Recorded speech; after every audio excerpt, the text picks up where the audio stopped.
दोस्तों, आपने आदि मानवों के बारे में सुना होगा, पढ़ा होगा, लेकिन क्या आपको पता है कि वो कहाँ रहते थे? मैं आ गया हूँ उन्हीं आदि मानवों के घर को देखने। मध्य प्रदेश के भीमबेटका में आज भी वो शेल्टर्स बने हैं जहाँ पर आदि मानव रहा करते थे। इन शेल्टर्स में बनी है करीब 10,000 साल पुरानी ये चित्रकारी। गाइस, इस ब्लॉग को आप पूरा ध्यान से देखिए क्योंकि मैं आ चुका हूँ आदि मानवों के घर में। वो कैसे रहते थे, क्या खाते थे, क्या पहनते थे, ये सारी जानकारी आपको इस ब्लॉग में मिलने वाली है। तो गाइस, हम पहुँच गए हैं भीमबेटका और ये देखिए सामने रेलवे क्रॉसिंग। सो अभी थोड़ी देर के लिए फाटक बंद है और अब यहाँ से केवल 1 किलोमीटर है भीमबेटका।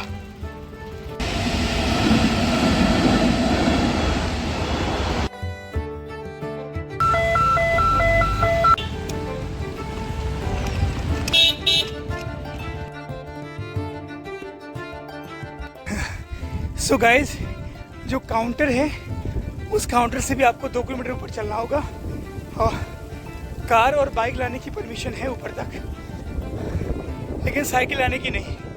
बट गाइस, जैसे लोगों को पता चलता है ना कि आप साइकिल से इतनी दूर से आ रहे हैं और आप पर डे में कितनी किलोमीटर साइकिलिंग करते हैं, तो मैंने देखा है कई सारे अधिकारी या जो भी लोग हैं वो मतलब एकदम कई चीज़ों की परमिशन दे देते हैं। हालांकि अभी मेरे सामने जो बोर्ड आ रहा है उसको देख के मैं डर रहा हूँ। देखिए, दिखाता हूँ आपको। ये देखिए बाघ, ये रातापानी वन्य प्राणी अभयारण्य है दोस्तों, और इधर टाइगर का मूवमेंट है।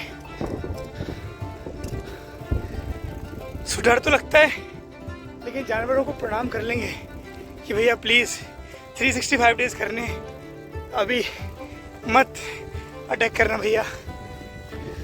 सो गाइस, दोपहर के 12 बजने वाले हैं और अब साइकिलिंग भी बंद करनी है क्योंकि गर्मी बहुत ज़्यादा है।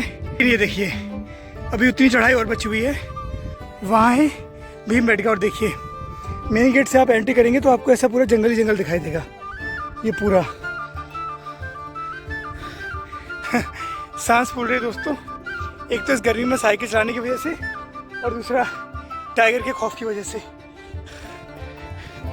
सो गाइस, हम पहुंच गए उस जगह जहां पर आदि मानव रहा करते थे, यानी कि मध्य प्रदेश में बनी भीमबेटका में। ये है भीमबेटका केव्स। गाइस, हम सबने आदि मानवों के बारे में सुना है, लेकिन क्या आप जानते हैं कि आदि मानव रहते कहाँ थे? ये देखिए, मैं इस वक्त उन्हीं आदि मानवों के घरों में आ गया हूँ। ये देखिए आप,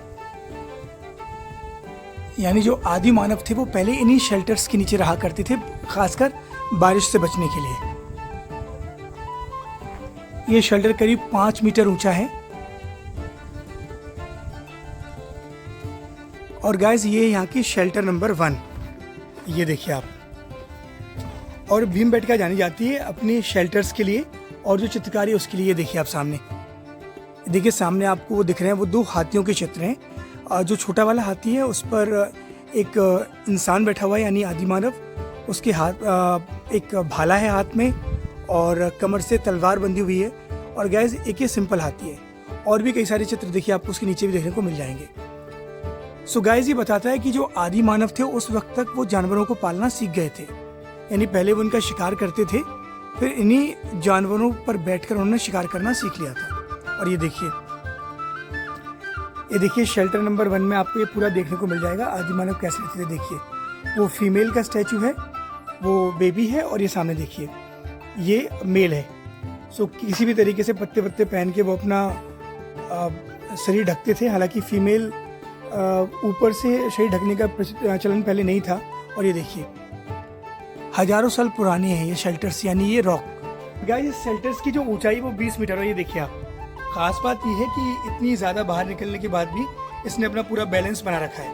और दोस्तों, आज के ज़माने में हमें कई बड़े बड़े ऑडिटोरियम देखने को मिल जाते हैं, लेकिन हमारे जो आदि मानव थे वो कैसे अपनी सभाएं किया करते थे, कैसे गेट टुगेदर किया करते थे, वो देखने के लिए हमें चलना होगा इस सभागृह में। सो दोस्तों, आप इसे पहले ऊंचाई से देखिए। ये है ऑडिटोरियम नंबर 3। ये देखिए गाइस, ये जो पूरा है वो नेचुरली बना हुआ है, एकदम नेचुरली। ये पूरा ये पत्थर है। और ये देखिए आप,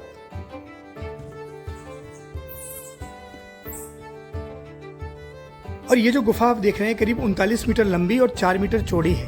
और इसकी लंबाई की बात करें तो ये 17 मीटर तक ऊंची है। तो दोस्तों जब 1957 में श्री वी एस वाकणकर ने जब इस पूरे भीमबेटका की खोज की तो उन्होंने जब इसे नाम दिया ऑडिटोरियम 3 से, यानी कि सभागृह। और आप देखिए सामने ठीक इस जो एक गुफा है उसके सामने आपको बड़ा सा पत्थर दिख रहा होगा, यानी वहाँ पे ऐसा लगता है कि जो इनका सरदार जो इनके रहे होंगे वो वहाँ पे बैठते होंगे और यहाँ पे बड़े सारे लोग बैठ के उनको सुनते होंगे, यानी मीटिंग्स वगैरह होती होंगी। सो दोस्तों देखिए, जिस ऑडिटोरियम 3 में हम आए हैं यहाँ पर आपको ये चित्र दिख जाएंगे। ये इसमें आपको गाय, भैंस और भी कई सारे हिरण। सो दोस्तों मैं भी जिस इलाके में चल रहा हूँ यहाँ पर पहले कभी 1-2 हज़ार नहीं 10,000 से 20,000 की संख्या में आदि मानव रहा करते थे, क्योंकि ये जो पूरी जो पहाड़ी देख रहे हैं, यानी पूरी ये जो भीमबेटका केव्स हैं, ये 8 किलोमीटर में फैली हुई हैं पूरब से लेकर पश्चिम तक। और कहा जाता है कि इस 8 किलोमीटर के एरिया में उस टाइम पे, यानी कि हज़ारों साल पहले, करीब 2 लाख साल पहले और फिर 10,000 साल पहले तक करीब 10 से 20 हज़ार लोग रहते थे। और कुछ लोग तो ऐसे भी कहते हैं कि आधा हिंदुस्तान इसी एरिया में बसता था, क्योंकि जो अर्ली मैंस थे, आदि मानव थे, उनके जो अवशेष हैं वो यही मिले हैं। और अगर आप यहाँ घूमने आते दोस्तों तो आपको बिल्कुल भी दिक्कत नहीं होगी, क्योंकि ये देखिए ये पूरा मैप बना के दिया हुआ है। 15 केव्स हैं जो भी खुली हुई हैं। तो दोस्तों आपकी जानकारी के लिए मैं बता दूं कि यहाँ पर 750 गुफाएं हैं, यानी 750 गुफाएं प्लस शेल्टर्स जिनमें आदि मानव रहा करते थे। हालांकि सरकार ने, आर्कियोलॉजिकल सर्वे ऑफ इंडिया ने अभी 15 को ही खोल रखा है पर्यटकों के लिए, बाकी को बंद कर रखा है। और अब हम आ गए हैं जंतु शलाश्रय यानी नंबर 4। इन पूरी गुफाओं के नामकरण डॉक्टर वानकर ने किए हैं, जिन्होंने इस भीमबेटका की खोज की थी। और इस जो शेल्टर मैं आपको दिखा रहा हूँ, इस शेल्टर का नाम है शलाश्रय शेल्टर। दरअसल उसका कारण है क्योंकि इस शेल्टर पे देखिए आप, पहले मैं आपको दिखा दूं कि तस्वीरें कौन सी हैं। इस पूरे शेल्टर में आपको जानवरों की तस्वीरें उकेरी गई हैं, पिक्चर्स बनाई गई हैं। सो दोस्तों शेल्टर में जो जानवरों की तस्वीरें बनी हैं वो इस बात को दर्शाती हैं कि जब जो हमारे अर्ली मैंस थे, आदि मानव थे, जैसे जैसे वो आगे बढ़ रहे थे, उनका विकास हो रहा था, वैसे वैसे वो इन जानवरों को भी पहचान रहे थे। पहले वो जानवरों का शिकार करते थे, फिर उन्होंने जानवरों को पालना शुरू कर दिया था। तो इसमें कई सारे जानवरों के आपको उस टाइम पे गाय, भैंस और भी कई सारे जो जानवर हैं उनकी कलाकृतियाँ आपको नजर आ रही होंगी। और दोस्तों जो भी लोग भीमबेटका देखने आते हैं वो यहाँ पर एक पत्थर की आकृति के बने कछुए को जरूर देखते हैं। और ये है दोस्तों यहाँ का व्यू पॉइंट। देखिए सामने आपको रिवर और पूरा ये शहर नज़ारा दिख रहा होगा। और वो देखिए वो जो सामने आपको जो स्टोन दिख रहा है, इसी स्टोन को देखने के लिए लोग यहाँ पे आते हैं। ये पूरे कछुए की आकृति का है, देखिए इसे गौर से। ये देखिए दोस्तों, ये सारे शेल्टर्स और जो घर हैं, गुफाएं हैं, वो लाइन से हैं, यानी जो अर्ली मैंस थे वो कितने सिस्टमेटिक तरीके से रहा करते थे। दोस्तों ये पूरी बस्ती थी जो 8 किलोमीटर एरिया में बसी हुई थी। और अब हम जाने वाले हैं इस रॉक शेल्टर नंबर 8 के अंदर।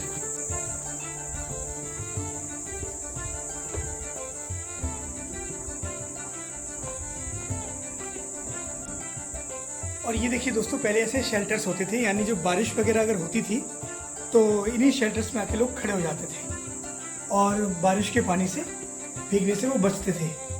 और गैस ये है रॉक शेल्टर नंबर 8, जो कि बहुत ही इंपॉर्टेंट है। ये देखिए इसकी हाइट कह जगह 6 फीट तक है। ये देखिए आप, ये देखिए मैं इसमें सीधा खड़ा हो गया हूँ। सो इसकी हाइट करीब 6 फीट है। और नीचे जो है 2 तरफ से ये 3 तरफ से ये दरवाजे, देखिए वहाँ पे एक बड़ा सा जैसे कमरा कक्ष कहेंगे, वहाँ से निकलने के लिए है। यहाँ से एंट्री है और एक छोटा सा एग्जिट वहाँ से है। एक छोटा सा आप कमरा समझ सकते हैं। सो गाइस, जो आदि मानव थे वो यहाँ पर सोने के लिए इसका इस्तेमाल करते होंगे, और खासकर बारिश के मौसम में बचने के लिए और आराम करने के लिए। और रॉक शेल्टर नंबर 9 देखने के लिए हमें यहाँ से जाना होगा इस पतले से रास्ते से।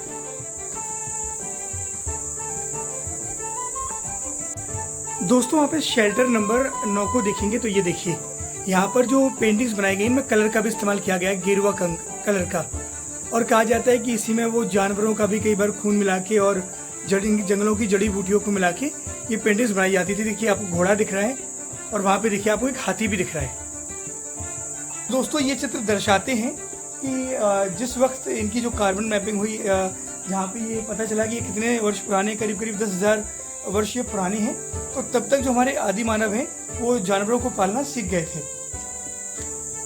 ये देखिए दोस्तों, रॉक शेल्टर नंबर 10 में आपको कुछ लोग दिख जाएंगे, देखिए वहाँ सामने, जो कि ढोल बजा रहे हैं, नाच रहे हैं, गा रहे हैं, जो बताता है दोस्तों कि हमारे जो आदि मानव हैं वो जश्न भी मनाते थे और ढोल भी बजाते थे। और अब हम जा रहे हैं रॉक शेल्टर नंबर 12 की ओर। यह है शेल्टर नंबर 12 और देखिए आपको गौर से वो गेरुआ रंग में कुछ चित्र दिखाई दे रहे होंगे और इनमें देखिए आपको जो है वो एक बड़ी सींग वाली भैंसों का चित्र दिख रहा होगा और दाईं ओर दौड़ते हुए नीलगायों को देखा जा सकता है। ये देखिए नीलगायें दौड़ती हुई दिखाई दे रही हैं। एक ऊर्ध्वाकार पंक्ति में 4 भागते हुए चीतलों को भी दिखाया गया है। ये देखिए उस टाइम पे आपको दिख रहे होंगे उस तरफ। तो गाइस इतिहासकार ऐसा बताते हैं कि जो ऑडिटोरियम मैंने आपको दिखाया था, उस ऑडिटोरियम में सब प्लानिंग करते थे कि कैसे हमें शिकार करना है, कैसे फूड लेके आना है अपने और अपने बच्चों के लिए। और फिर ये लोग आके जब अपने इन शेल्टर्स में आराम करते थे, अपने हथियारों के साथ प्रोटेक्ट करते थे, कोई जानवर ना आ जाए। और फिर जब ये इनके पास जो फ्री टाइम रहता था, उस फ्री टाइम में इस तरीके के चित्र बनाते थे। वो चित्र जो है आज भी यहाँ पर बने हुए हैं। और हम जा रहे हैं शेल्टर नंबर 15 की ओर, यानी कि आखिरी शेल्टर नंबर के हिसाब से। और ये देखिए गाइस, ये है शेल्टर नंबर 15, जो कि देखने में किसी मशरूम की तरह लगता है। हालांकि इसकी विशालकाय आकृति के कारण इसे जंगली स्वर यानी वराह रॉक शेल्टर नाम दिया गया है। ये देखिए, आप सामने देखेंगे तो जंगली स्वर की एक आकृति बनी हुई है। इसका चित्रण जमीन से करीब 9.85 मीटर की ऊंचाई पर है और इस विशालकाय जानवर के 2 सींग और एक बड़ी नाक भी है दोस्तों, आप देख सकते हैं। इसलिए इसे नाम दिया गया है बराह केव्स या बराह शेल्टर। और दोस्तों ब्लॉग शूट करते करते बारिश शुरू हो गई है। बारिश में आदि मानव कैसे बचते होंगे ये हमने अभी देख लिया, क्योंकि बारिश हो रही है और हम भी आदि मानवों की तरह इन शेल्टर्स के नीचे आकर खड़े हो गए हैं। और गाइज ये है शेल्टर नंबर 11, जो कि बताता है कि ये जो शेल्टर्स हैं, ये देखिए सबसे पहले आप तस्वीर देखिए, इस पर घुड़सवारों को जाते हुए और पैदल जो है जो सैनिक हैं उनको जाते हुए दिखाया गया है, धनुष के साथ, बाण के साथ, तीर भाला के साथ। सो गाइज शेल्टर नंबर 11 की आकृति बताती है कि जो अशोक का काल था, यानी जो चंद्रगुप्त मौर्य का या जो मौर्य का शासन था, सम्राट अशोक का शासन था, वो यहाँ पे वो दर्शाया गया है। यानी कि जो अर्ली मैन्स थे वो धीरे धीरे उनका जो है वो डेवलपमेंट हो रहा था और इस तरीके से जो राज्य का जब युग आ गया था तब तक भी यहाँ पर लोग शेल्टर्स में रहते थे। यानी ऐसा कह सकते हैं कि आज से 2000 साल पहले तक लोग यहाँ पर रहे हैं, क्योंकि जो सम्राट अशोक का जो शासन है वो 2000 साल के आसपास पुराना मिलता है। और ये देखिए गाइस, ये शेल्टर नंबर 6, जहाँ पे आपको जानवरों के और इंसानों की टोलियों के काफ़ी सारे चित्रण दिख जाएंगे, जो कि बेहद साफ साफ हैं। और दोस्तों लोग कहते हैं कि ये इतने हज़ारों साल से, 10,000 साल से, 12,000 साल से ये जो चित्रण है, स्टैच्यू जो भी चित्र हैं वो बने क्यों हैं। तो लोग बताते हैं कि यहाँ की जो आबो हवा है और ये जो पत्थर की जो क्वालिटी है उसकी वजह से ऐसा संभव हो पाया। दोस्तों आप एक बात ज़रूर सोच रहे होंगे कि जब इस पूरी जो भीमबेटका है उसमें जब सारा जो इतिहास है वो आदि मानवों का है, तो इसका नाम भीमबेटका कैसे पड़ा।